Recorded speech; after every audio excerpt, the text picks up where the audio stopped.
Laws.com. How to file for food stamps assistance in Mississippi. Step 1. Who qualifies for Mississippi food stamps? Mississippi food stamps are regulated and distributed by the state's Supplemental Nutrition Assistance Program. Better known as SNAP, the Mississippi Food Stamp Program provides monthly benefits to help low-income households purchase food they need to maintain a nutritional diet. Eligibility criteria, including income and resource limits, are established by federal laws and regulations governing the Mississippi Food Stamp Program and instituted by the United States Department of Agriculture. Households who meet one of the following criteria may qualify for Mississippi food stamp assistance: unemployed or work part-time, work for low wages, receive government assistance payments such as Social Security income, or disabled or elderly and live on small income. Step 2. Application process. The application process for Mississippi food stamps is as follows.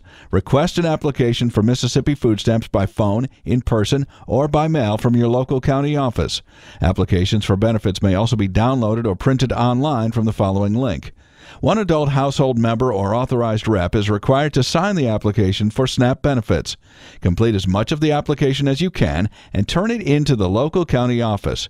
When received, the office will set up an interview to go over your application. As soon as all information is provided and verified for eligibility, you will be able to receive Mississippi food stamps within 30 days of your dated application. Step 3. The interview.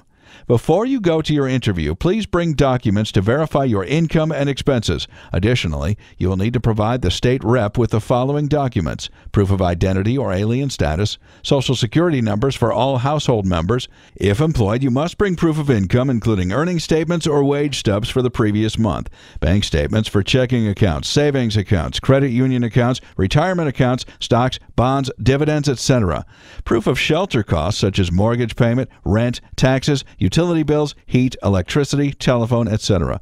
Following the interview and collection of above information, the worker will send you a notice. If you do not qualify for SNAP benefits, the notice will explain why. If you do qualify for the program, the notice will provide the monthly benefit amount and length of certification period. To watch more videos, please make sure to visit Laws.com.